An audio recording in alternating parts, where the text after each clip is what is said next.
entonces vamos a hablar de la importancia de ese ritmo en la historia y es aquí cuando hablamos del arco narrativo y justamente me encanta porque se conecta con la pregunta que estaban haciendo sobre cómo hago yo entonces para presentarle al gerente general, ¿vale? Si ustedes recuerdan sus clases de español en el colegio o de idiomas, siempre nos hablaban de algo importante. Todas las historias tienen un inicio, un nudo y un desenlace. Esos pasos de inicio, nudo y desenlace se conocen como arco narrativo. Si ustedes quieren saber más sobre eso, pueden buscar sobre arcos narrativos. ¿Por qué? Porque sobre arcos narrativos encontramos muchísimos muchísima información y muchos tipos de arcos narrativos que de hecho están más enfocados hacia la ficción, ¿no? Muy enfocados hacia la generación de escritos, de novelas, de cuentos, de cine, de historias en sí mismas, ¿vale? No tanto enfocada a data, pero es un poquito para que encuentren la relación. Y dentro de esos arcos narrativos muy seguramente van a encontrar el arco narrativo aristotélico, muy seguramente llegarán seguro a Joseph Campbell, llegarán a las funciones de Prop, llegarán a Vladimir, se me olvida el apellido, pero bueno, es otro más que ha analizado esto. Básicamente son personas que seguramente han hecho doctorados en literatura y empiezan a analizar los arcos narrativos a partir de los diferentes relatos en las diferentes culturas. Pero al final todo se resume en lo mismo, inicio, nudo y desenlace, que si lo pensamos en línea temporal suele relacionarse con un antes, un durante y un después, ¿cierto? Tal cual. Cuando entendemos esto y empezamos a analizar, aquí hay otro personaje, la pirámide de Freytag, creo que se pronuncia así.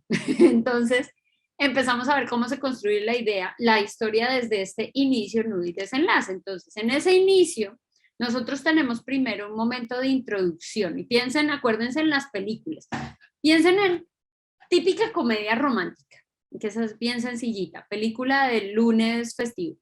Entonces, en el momento de introducción es cuando en la película normalmente estamos viendo una toma aérea donde se ve la ciudad, ¿no? Entonces nos están indicando en qué ciudad se encuentra él o la protagonista. Y luego poco a poco se va acercando a mostrarnos cuál es el apartamento o la casa donde vive esa persona y nos empiezan a mostrar cómo es la rutina de esa persona. Entonces vemos si trabaja, si su rutina es de trabajar o si es con los niños, si tiene un mejor amigo, una mejor amiga, cómo es ese día a día. Ese momento es la introducción. También pasa en los libros. Si ustedes se leyeron, por ejemplo, El Señor de los Anillos, el comienzo es toda una descripción del escenario, ¿no?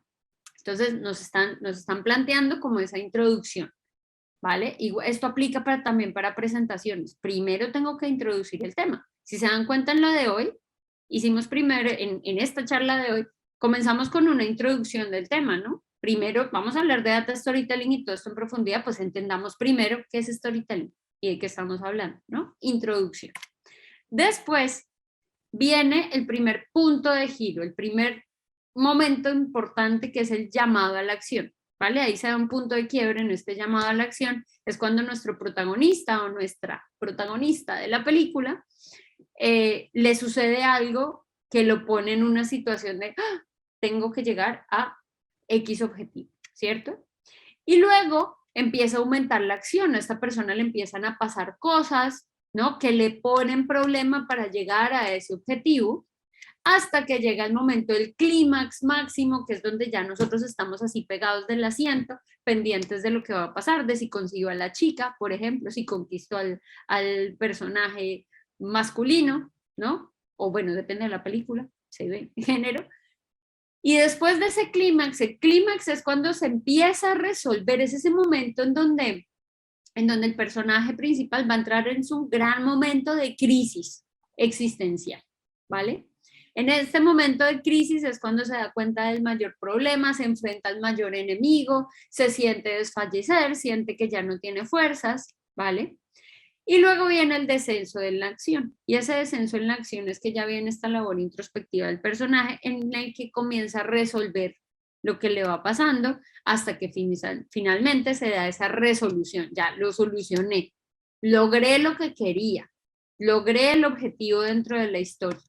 Y de ahí, pues ya vemos la conclusión, y en la conclusión ya estamos viendo es, ¿qué pasó después de que solucionó el tema? ¿Qué pasó después de que consiguió a la chica? Ah, no, se casaron, fueron muy felices, comieron perdices, ¿no? Y esto implica algo importante, y es que desde esa introducción hasta esa conclusión, mi protagonista, ese personaje principal, debe tener un momento de crecimiento, debe haber crecido, debe haber aprendido algo, debe haber cambiado. Si ese personaje no cambia, no está buena la historia, o el personaje no ha conseguido su objetivo. Por ejemplo, si pensamos en El Guasón, la película, la última, que es muy buena, que ustedes dirán, ay, pero ¿cómo así? Es un antihéroe, claro, es un antihéroe, pero al final, ¿cuál era el objetivo de este protagonista? No es volverse malo, pero de alguna manera sí era como aceptarse, ¿no? Entonces, si ustedes se dan cuenta, toda la película el pobre está tratando de lidiar con este problema que tiene de la risa y de todos estos rollos mentales de alguna manera, ¿no? Pero finalmente es como que se libera. Y en esa liberación hay un cambio del personaje y por ende el personaje está creciendo, ¿vale? Y esto está marcando el inicio, que es esta introducción hasta el llamado a la acción, un nudo, que es ese aumento en la acción hasta el clímax, y luego comienza el desenlace. Ya nos acercamos hacia el final de la película. Muy bonito todo esto para hacer cuentos, películas y demás, pero ¿qué hacemos cuando queremos contar una historia con datos? Básicamente, dentro de este enfoque, primero, mi protagonista en la historia es mi público objetivo, es a quién le voy a hablar, es el gerente general del que hablábamos ahorita, es mi consumidor o mi cliente, es el gerente financiero, es el colaborador de la empresa que va a utilizar esta data, ¿vale? Entonces, esa persona se convierte en mi protagonista, se convierte en el centro de la historia, ¿ven? Entonces, fíjense cómo lo que hablábamos antes empieza a adquirir valor. La introducción, entonces, debe ser una preparación al tema que vamos a hablar. Y esa preparación puede ser una pregunta, esa preparación puede ser marcarle como de qué vamos a hablar. Y luego tengo que hablarle de esos hallazgos importantes que me empiezan a dar un contexto, ¿vale? Sobre lo que queremos hablar, para finalmente llegar a ese clímax que vendría a ser ese gran hallazgo, ese gran momento, ajá. Entonces, esto era así, ¿vale? Para luego tratar de transmitir una solución desde la data que pueda plantear a esa persona una nueva visión más informada sobre el tema en cuestión, ¿vale? Entonces, ¿cómo traducimos todo esto? Primero, entendiendo que toda historia tiene un personaje protagonista y una moraleja, ¿vale? Ese mensaje que yo voy a dar, ese hallazgo principal, se convierte en mi moraleja. Y ese mensaje, ¿vale? Que yo estoy definiendo, nos ayuda a organizar la información. Primero, desde el análisis, desde dónde me voy a parar yo para ver esta data y analizar. Dos, desde el encontrar ese insight en la data.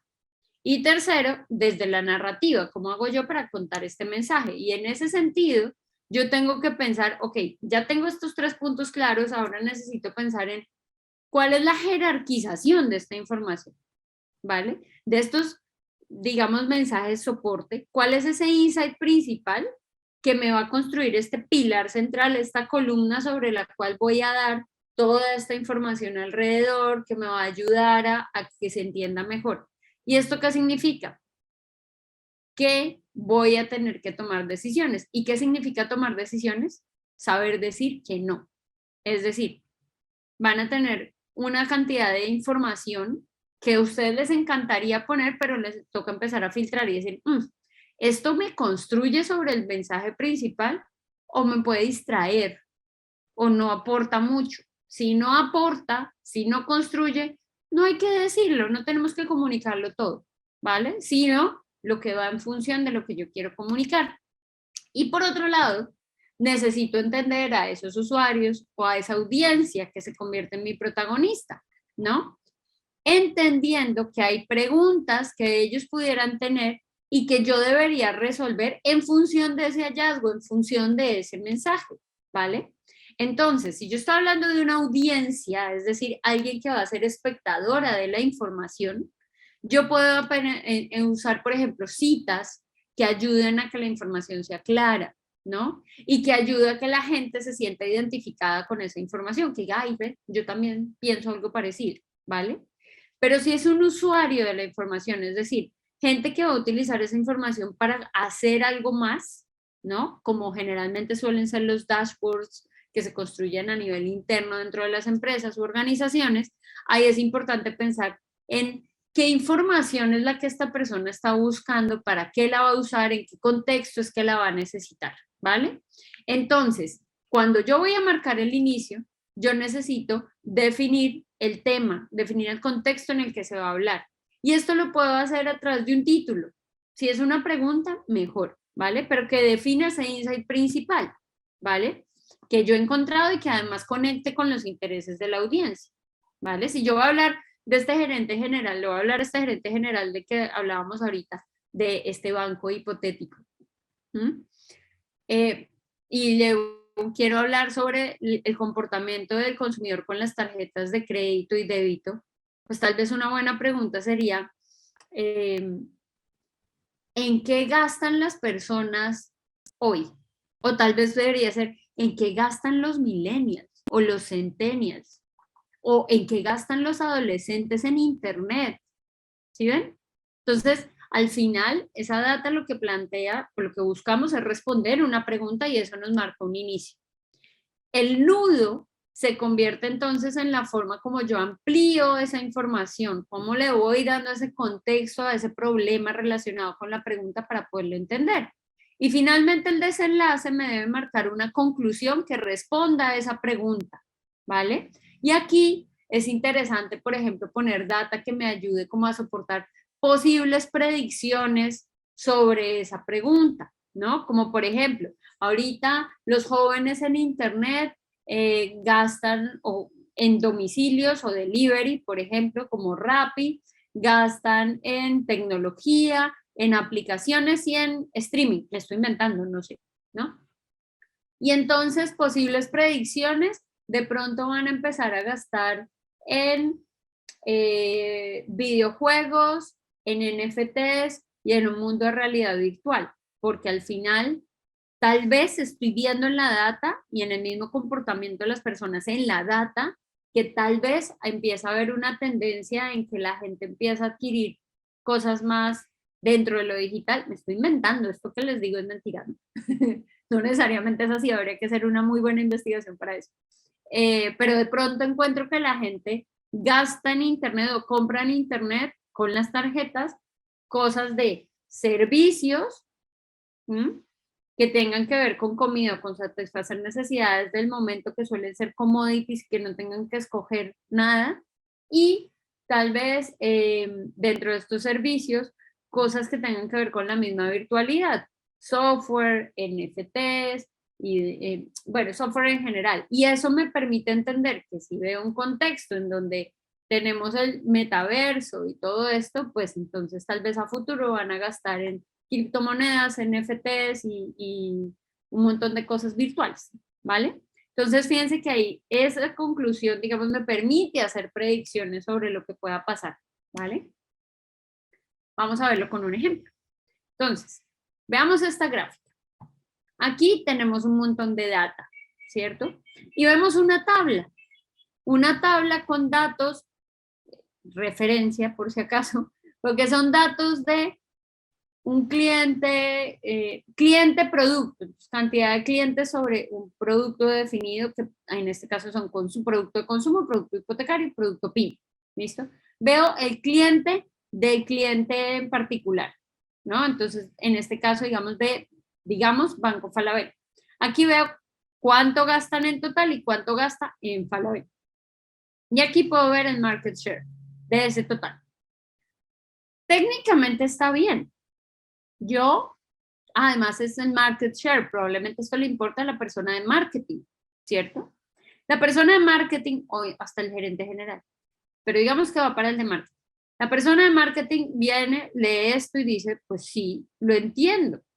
Sí, puedo sacar la calculadora y sacar porcentajes. Sí, puedo sacar la calculadora y ver diferencias versus periodos anteriores. Sí, puedo empezar yo a hacer el trabajo matemático y de análisis. Muy bonito, ¿cierto? En esta tabla. Pero si ya sabemos que el cerebro nos dice, venga, deje de pensar, nos premia por no pensar. Por eso nos da tanta dopamina cuando vemos Netflix, porque nos embrutecemos un poquito. Entonces, si el cerebro nos premia por no pensar mucho, si el cerebro nos premia por automatizar procesos como cepillarse los dientes, intenten mañana o esta noche cepillarse los dientes con la otra mano a ver cómo les va y qué tanto les cuesta. Si el cerebro nos premia con todo eso, ¿ustedes creen que para esta pobre persona de marketing que tiene un montón de cosas en la cabeza, le va a parecer interesante, chévere, ponerse a hacer cálculos matemáticos con esta tabla para poder entender qué conclusiones puede sacar de ahí? Es muy difícil, hay que ponerse en los zapatos de las demás personas. Entonces, hay que pensar en qué necesitaría esta persona de marketing. Esta persona de marketing, si viene a ver esto, ¿qué es lo que necesita ver? Literalmente, necesito medirle la aguja al mercado, necesito saber cómo estoy yo versus el mercado. Y necesito saber cómo me está yendo. ¿Sí o no? Esa es la pregunta que quiere satisfacer. ¿Cómo hacemos? Bueno, ¿quieres medirle la aguja al mercado? Bueno, literalmente midámosle la aguja al mercado. Y fíjense que visualmente, sin ponerme a hacer nada de números, porque ya la gráfica me lo dijo, aquí yo ya estoy contando una historia que la persona ya puede empezar a deducir, ¿vale? ¿Qué puede decir? Ah, mira, Lima es mucho más grande que provincia. Dentro de Lima yo tengo más o menos la mitad. Dentro de provincia tengo más o menos la tercera parte. Y en cuanto a clientes, estoy creciendo versus el periodo anterior. ¡Ah! Pero versus saldo, a pesar de tener lo mismo y ser la misma cantidad de mercado, ojo que estos números son inventados en este caso, tengo un decrecimiento. Aquí yo ya puedo sacar conclusiones. Significa que muy seguramente tengo muchos más clientes, pero con menor poder adquisitivo. Puede ser debido, y acá se preguntan, ¿será que es debido a una crisis económica? ¿Será que esto es debido a que tal vez mis campañas de marketing se están dirigiendo a un público objetivo equivocado? ¿Se dan cuenta que aquí la persona, sin ver los números, ya solo con la gráfica puede sacar conclusiones que le permiten rápidamente empezar a ponerlos en acción en su campo y empezar a encontrar más bien solución al problema, empezando por, oiga, ¿dónde estará la causa?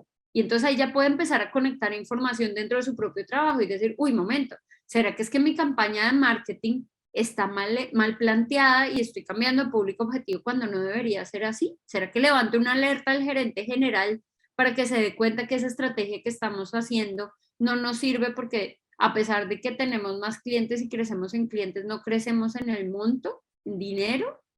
¿Será que deberíamos cambiar? O tal vez otra alerta. Uy, ojo que estamos en crisis económica. ¿Cómo vamos a hacer para incentivar a que las personas gasten más? ¿Lo ven? Entonces, me permite directamente sacar conclusiones de una manera rápida y fácil. Ahorita que ustedes preguntaban sobre el análisis de la información y cómo hago yo para entender al público objetivo, fíjense que es esto mismo. ¿Qué está buscando este público objetivo detrás de esta información? ¿Por qué le importa esta información? Y desde ahí, ¿cómo hago para hacérsela más fácil de entender y que saque conclusiones de una manera más fácil? Incluso valiéndonos del mismo lenguaje, de la jerga. En la jerga nosotros decimos muchas cosas que nos ayudan precisamente a hacer estas metáforas visuales, ¿vale? Y si hay algo que yo quiera aclarar, siempre puedo poner notas adicionales que ayuden a que ese entendimiento se facilite, ¿vale? Y al compararlas, pues empezamos a ver que esta de la derecha resulta más atractiva. No tanto por los colores, obvio, contrastes ayudan, pero más allá de los colores, es porque para el ojo y para el cerebro es mucho más atractivo ver dibujitos que ver números. ¿Ven? No es gratuito que haya mucha gente que quedó traumada en el colegio y que detesta las matemáticas. ¿Ven?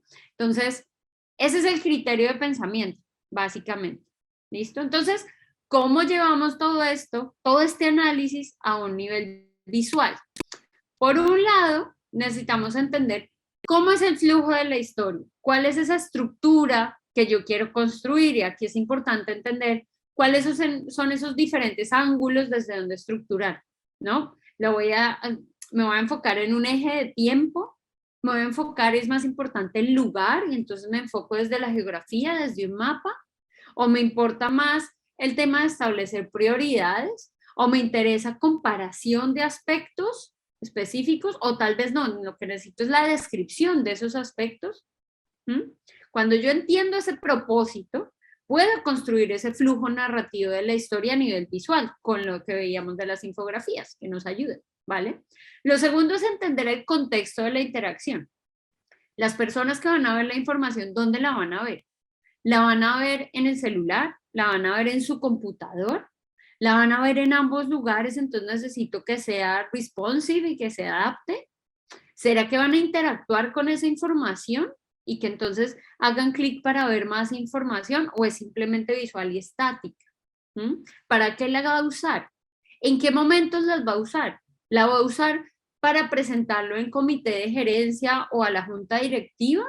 ¿O será que la va a utilizar para establecer estrategias de marketing? ¿No? Esas son preguntas que nos tenemos que hacer y que nos permiten entender mejor ese contexto para poder establecer y tomar decisiones a nivel visual enfocadas en y en pro de resaltar ese mensaje y que se cuente mejor.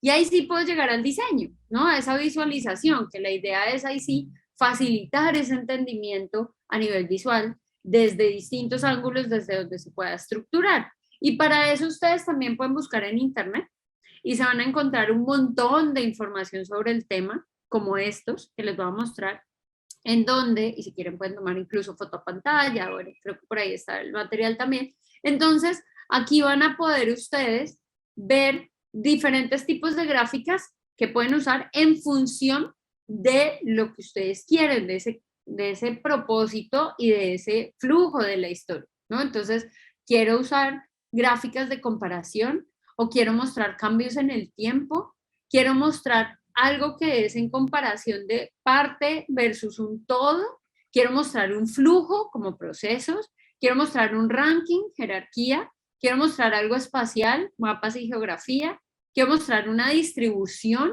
de alguna manera, quiero mostrar una correlación, de nuevo comparación, o un dato particular importante que es único y a resaltar, ¿no? ¿O será que es que desde la comparación voy a comparar en el tiempo, o voy a comparar entre ítems? Fíjense que es exactamente lo mismo, ¿no? Voy a establecer relaciones entre dos variables o entre más variables, voy a hacer una distribución en una sola variable o en dos variables, ¿cómo va a ser? Voy a utilizar una composición que cambia durante el tiempo, en pocos periodos o en muchos periodos. Voy a hacer más bien algo estático en esa composición. ¿Cómo es y qué es lo que yo quiero transmitir y qué es lo que yo quiero hacer? ¿No? De nuevo, es entender qué es lo que yo quiero transmitir, ¿vale? Quiero hacer, de nuevo, son opciones. Puedo hacer algo geoespacial, puedo hacer de comparación, parte de un todo, de relaciones. Y fíjense que se empiezan a cruzar, ¿no? Hay algunas que empiezan incluso a mezclar entre una y otra. Estas gráficas ustedes les pueden ayudar, estos charts, digamos, de las diferentes gráficas les pueden ayudar. Pero acá, por más que tengan esto, si ustedes no hacen ese análisis previo, esto no les va a servir de nada, ¿ven? Entonces, lo principal es preguntarse, ¿para qué quiero esta información? ¿A quién se la voy a mostrar? ¿Para qué quiere usar esa persona la información? ¿En dónde la va a ver? ¿No? Porque si es responsive y la va a ver o la va a ver solamente en el celular, ¿cómo debería yo mostrarle esa información en el celular? Porque el espacio visual en el celular, la interacción en el celular es distinta a como lo hago en pantalla en el computador, o a como lo veo en un cartel puesto en publicidad o en una revista, ¿no? O en redes sociales. Entonces es importante pensar eso. Y ahora sí, después de ver eso, necesitamos saber cómo hago yo para resaltar información, y para eso el contraste se convierte en una herramienta súper relevante y ya nos vamos acercando al tema de color, porque me había preguntado. Entonces, a nivel de contraste, tenemos diferentes tipos de contraste, que puede ser desde su orientación. Acuérdense que el contraste es buscar el diferente. Entonces, si yo quiero destacar información, pues tengo que hacer que se diferencie de los demás. Y eso lo puedo hacer desde la orientación, desde la forma, lo puedo hacer desde el mismo tamaño, digamos, en una línea, en largos, ¿no?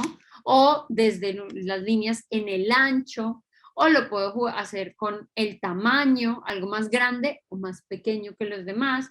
Puedo hacerlo desde la forma, en cuanto a que todo es curvo y esto es recto o viceversa, ¿no? Puedo añadir marcas, asteriscos, colores, recuadros, como este que estoy haciendo, ¿no? Que nos permita resaltar esa información desde el encuadre. Puedo utilizar contrastes de saturación, poner todo en gris y lo que me interesa que la gente vea, ponerlo en color. O puedo jugar con la intensidad en el color, o puedo jugar con la posición dentro de la composición, dentro del espacio, o puedo ponerla en movimiento, porque lo que se mueve nos llama la atención. Si no, pregúntenles a los bebés, ¿no? Así somos todos, grandes bebés. Cuando sabemos esto, y vean, fíjense la diferencia. Gráfica típica, ¿no? Esta es una gráfica muy compleja de leer. Y no es que esté mal técnicamente hablando. Técnicamente hablando, tengo las convenciones, tengo las diferenciaciones de color que me ayudan a entender cuál es cuál. Pero leerla es trágico. Primero saber, uy, momento, ¿quién soy yo? Yo soy el rombo azul. ¿Dónde está el rombo azul acá? Ahí está detrás del triángulo verde. Y aquí, o sea, es un juego complejo. ¿Ven? Pero si yo entiendo, un momento, es que yo lo que quiero es compararme a mí con los demás, pues yo lo que tengo que hacer es resaltarme a mí versus los demás para poder saber realmente dónde estoy yo frente a los demás. Fíjense que acá el lenguaje es bien rico y bien importante. En el mismo lenguaje yo les dije, para saber dónde estoy yo frente a los demás. En la misma construcción del orden de la frase, me mencioné a mí primero antes que los demás. Por ende, visualmente, yo tengo que verme primero antes que los demás. ¿Lo ven? Entonces aquí el lenguaje también se convierte en una herramienta muy importante para ese análisis, que les permita tomar decisiones. Lo mismo aquí, aplicando contraste y bajo el mismo principio.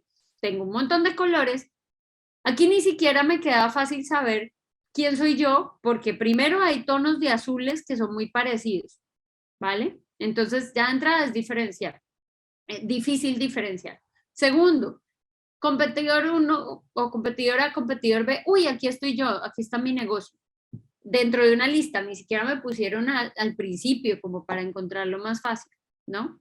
Es complejo de entender. Y luego entre todos estos colores, uy, ¿cuál era mi color? No me acuerdo, ¿no? Pero si yo utilizo este contraste así sencillito, solo con el contraste, ya yo puedo saber dónde estoy. Si además juego con jerarquización y digo, momento, primero mi negocio, entonces pues me pongo de primera y me pongo además con un color que resalte, que es básicamente lo mismo anterior, ¿no? En contraste, pero ahora juego con la posición y color. Fíjense cómo cambia. Fíjense cómo cambia a nivel de entendimiento. Misma data, todo igualito. Pero aquí lo que buscamos es que es hacerle fácil la vida a las personas, así de simple. Y para hacerle la vida fácil a las personas, pues necesito saber a qué personas le voy a hacer fácil la vida, ¿vale? Y ahora sí, llegamos al color. Nociones básicas para entender el color. Aquí es importante entender que el color tiene una serie de propiedades que nos ayudan a nosotros precisamente a generar esta diferenciación en la data, entendiendo la cantidad de data con la que vamos a trabajar. Yo necesitaría que se diferencien muchas variables y cada variable tenga un color, o tal vez como en las anteriores me interesa más es solamente que se vea, que me vea yo y la competencia. Fíjense que ahí es mi negocio versus la competencia. Estoy hablando solamente de dos colores, mi negocio y el de la competencia. O no, yo necesito saber mi negocio, mi competencia directa, mi competencia indirecta. Ah, entonces son 3 colores. ¿Lo ven? Entonces, de nuevo, el lenguaje es como la clave vital para esto. Otra cosa importante es que el color les ayuda a ustedes a definir una identidad visual. ¿Cuáles son los colores de Coca-Cola? Rojo y blanco, ¿sí o no? ¿Cuáles son los colores de Pepsi? Azul y rojo, ¿no? Si yo ya sé cuáles son los colores principales, yo debería empezar por esos colores principales y sobre eso definir otros colores de soporte. Generalmente las marcas grandes, para que lo sepan, ya suelen tener un manual de marca donde ya tienen una paleta de color establecida. Ustedes deberían utilizar esa misma paleta de color. Los colores, que ahorita lo vamos a ver más claro, pero los colores tienen códigos de color, ¿vale? Hay colores, o hay códigos de color RGB y colores CMYK. Los colores RGB son los colores que vemos en pantalla. ¿Por qué? Porque tienen que ver con cómo vemos en el ojo, son los llamados colores luz. ¿Qué pasa? En la anatomía del ojo existen algo que se llaman los bastones y los conos. Los bastones en el ojo son células como en forma de bastoncito, como lucecita de Navidad de las instalaciones del árbol, son más o menos de esa forma, así, que tienen diferentes o perciben distintos tonos. Entonces hay unos que ven los rojos, hay unos que ven los verdes y hay unos que ven los azules, ¿vale? Y estos tonos están dados por el sol. Si se acuerdan de la portada de Pink Floyd donde aparece la luz blanca que atraviesa un prisma y luego se divide en colores, ¿vale? Esos son colores luz, que son los mismos que vemos cuando aparece el arco iris, ¿vale? Entonces son colores creados por la luz. Los colores RGB son colores luz. Por eso son los colores que se usan en las pantallas. Entonces, es que mi usuario va a ver la información en pantalla, ok, entonces usen colores RGB, ¿vale? Es una codificación de color.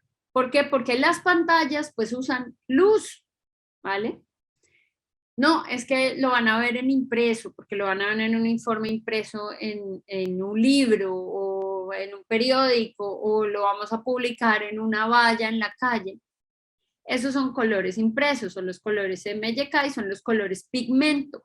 Los colores pigmento son los que nosotros hemos ido creando artificialmente y los colores pigmento ya no vienen de la luz, sino que vienen de la sombra, porque vienen de la tierra, ¿no? Entonces son como los colores de la naturaleza, ¿vale? Esos son los colores de las tintas. Y en los colores de las tintas, el código CMYK significa cian, magenta, Y de yellow, amarillo y K de black, negro. Son los colores de la tinta de la impresora, ¿vale? Entonces, cuando ustedes van a hacer algo impreso, usen códigos de color CMYK. Además, los colores tienen, porque esto es importante, porque hay colores que podemos ver en la luz, que son muy brillantes, que no logramos conseguir en los colores pigmento, ¿vale? Entonces, ustedes pueden imaginarse así un color súper brillante, pero esos son súper difíciles de conseguir en las tintas, ¿vale? Entonces, por eso es importante entender el código de color. Los colores también tienen algo que se llama el código hexagesimal, que es un código de 6 numeritos que les ayuda a ustedes a determinar cuál es ese código de color. Punto. ¿Vale? Esto a nivel general en cuanto a lo que es el color. Ahora, el color o las marcas, les decía, ya tienen sus manuales de color donde van a saber cuáles son los colores de ese manual y codificados. Pero ustedes pueden jugar con las propiedades del color. Entonces resulta que ustedes tienen el círculo cromático. El círculo cromático, lo que ustedes les enseñaron en el colegio, los colores primarios, amarillo, azul y rojo, permiten la creación de los colores secundarios, que son ¿cuáles? Amarillo más azul, aquí lo vemos, amarillo más azul da verde. Azul más rojo da morado o violeta. Rojo más amarillo da naranja. Esos son los secundarios. Y los terciarios son la combinación de un primario más un secundario. Entonces, rojo más naranja, pues da un naranja más rojizo. Naranja más amarillo, pues da un anaranjadito, pero más brillante porque tiene más amarillo. Y así sucesivamente, ¿cierto? En esos círculos cromáticos yo tengo propiedades del color, colores fríos y colores cálidos. Los colores cálidos son estos que transmiten calorcito literalmente y por ende son más enérgicos, por ende resaltan mucho. Amarillos, naranjas, rojos, este violeta medio magenta, ¿vale? Y los colores, bueno, y este verde medio amarillento. Los colores de los resaltadores generalmente. Y los colores fríos son los azules, los morados, ¿no? Que son más apagados, ¿no? Pero que nos ayudan mucho a generar contraste. Además, tenemos la saturación del color y la luz dentro del color, ¿no? Entonces, o el tono, perdón. Bueno, perdón, este sería el tono, ¿vale? Este de acá, el último es la saturación. Y este de acá tiene que ver con la luminosidad del color o la luz. Entonces, la luz tiene que ver con los colores pasteles, ¿vale? Tengo el color muy intenso, la intensidad del color o es muy intenso o más bien es tenue. Y si es tenue tiende a ser más apastelado porque se está mezclando con el blanco, ¿vale? Y la saturación tiene que ver es con el nivel de oscuridad. Se va mezclando, cada vez se va volviendo más gris. ¿Ustedes han oído que los perros ven en blanco y negro? Bueno, mentiras, no ven en blanco y negro, pero sí ven los colores menos saturados que nosotros. Entonces ellos ven todo un poquitico, ven los colores, pero en este espectro un poquitico más grisáceo, ¿vale? ¿Por qué hablamos de esto? Porque si ustedes en la paleta de colores corporativa de Coca-Cola tienen que hacer algo con Coca-Cola y solamente tienen rojo y blanco, bueno, pues pueden jugar con todos estos rojos de luz, todo, bueno, y blanco, y todos estos rojos a nivel de saturación, ¿ven? Y eso ya les empieza a permitir un espectro mayor para mostrar más tipos de data y para generar contrastes, ¿vale? Entonces, bueno, estos eran los que les decía. Tono o matiz, que es directamente de qué color voy a hablar. El brillo, luminosidad o el valor del color, eso tiene muchos nombres que tiene que ver con si va hacia la luz o hacia la sombra, es decir, si es muy oscuro o si es muy clarito, muy pastel. Y la saturación es si tengo el color muy intenso o más bien no tan intenso que tiende a grises, ¿vale? Esa es como la generalidad. Ahora, ¿cómo hago yo entonces para generar contrastes? Existe algo que se llama la armonía de color. La armonía del color tiene que ver con justamente esa combinación de colores para que se vea bonito y decente, ¿listo? Y esa combinación de colores me combina, valga la redundancia, o esa armonía de colores o contrastes, me debe combinar en función del tono o matiz, en función del brillo, valor o luminosidad y en función de la saturación. Es decir, un color muy saturado probablemente se va a ver más bonito en el lado de otros colores muy saturados o contrastado de pronto con colores más de menor luminosidad, dependiendo de lo que yo esté buscando, ¿vale? Y ahorita les voy a dar herramientas. Entonces, ¿cómo genero esos contrastes? O esas armonías de color más bien, que son colores que se ven bien juntos. Esto también sirve para la moda, se usa mucho, para el diseño o para cualquier cosa visual. Para las películas funciona mucho. Entonces, están los análogos. Los análogos son los que dentro del círculo cromático están uno al lado del otro, ¿vale?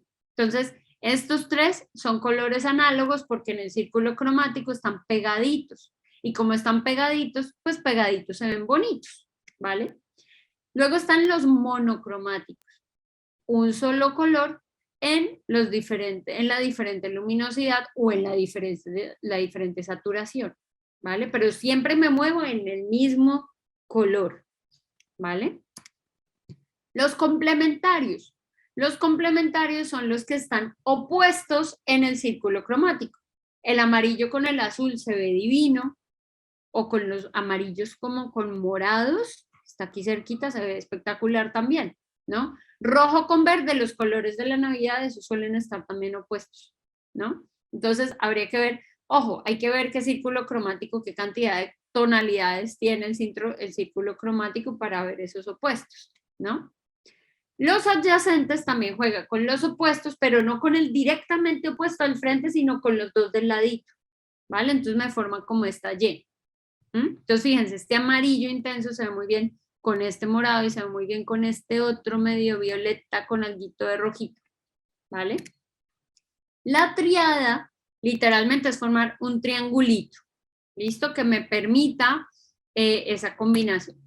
Y la tetrada, pues formamos un rectángulo, ¿vale? Y de ese rectángulo, pues yo elijo los colores que me van a servir como mi paleta de color base, ¿vale? Que eso también nos permite como entender sobre todo cuáles son los que se relacionan con la marca y por ende poder hablar en coherencia. Y aquí les tengo una recomendación, que esto es lo mejor de todo. No estoy segura si compartí ventana o compartí la pantalla completa. En este momento, ¿están viendo Google o siguen viendo la presentación? Presentación. Entonces esperen, comparto pantalla completa. Listo. Entonces ya deben estar viendo Google, ¿verdad? Listo, entonces. Sí, ya está. Perfecto.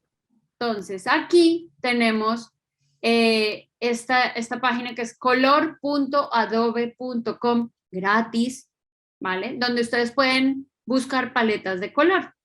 Entonces, aquí se las pongo.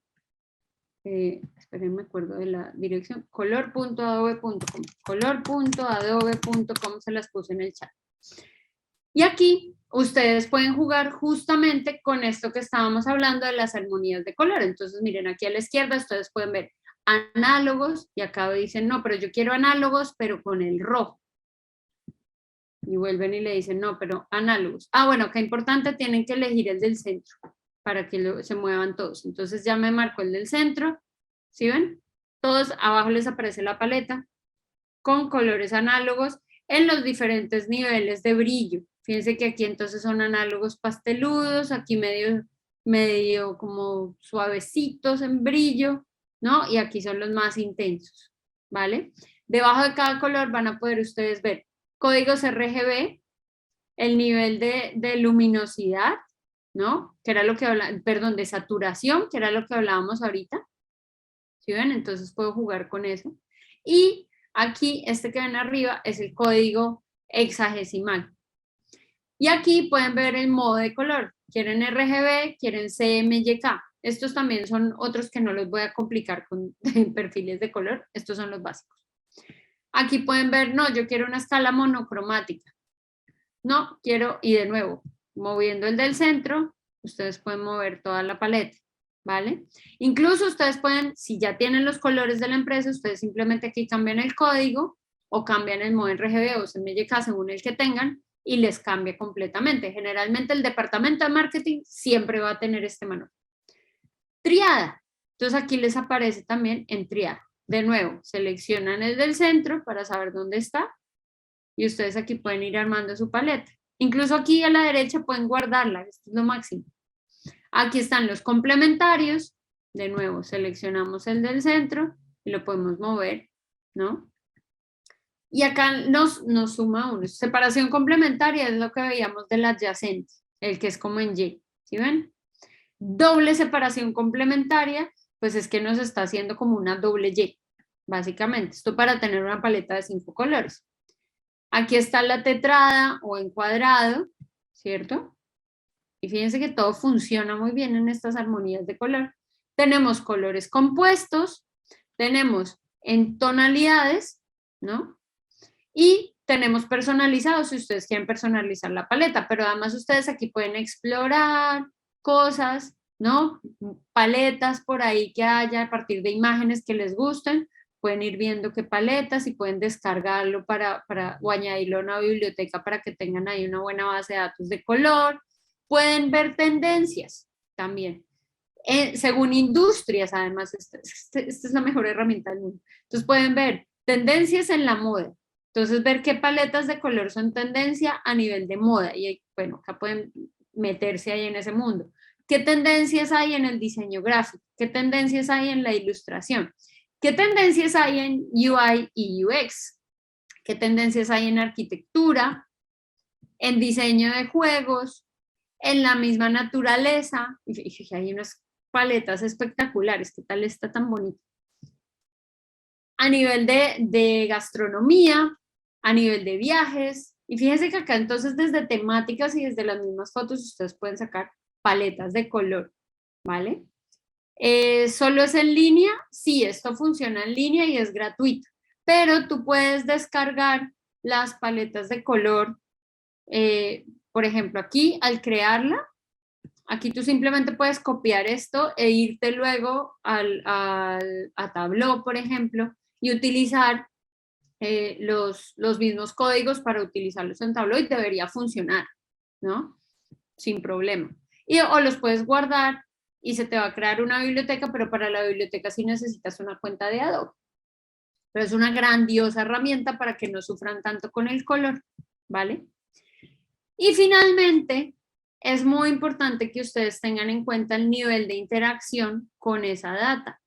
La gente va a interactuar con la data, debería poder hacer clic y ver números, debería poder hacer clic y llevarlo a otra cosa, debería poder hacer clic y que le salga un mensaje que diga de qué es este cuadro, o no, debería más bien no tener, ¿no? Esa interacción les va a permitir a ustedes entender o definir también cómo quieren ese nivel de interacción o de interactividad, valga la redundancia, o de relacionamiento con esa información, dependiendo de nuevo del usuario, dependiendo del soporte, dependiendo del contexto y de ese comportamiento de las personas en esos comportamientos.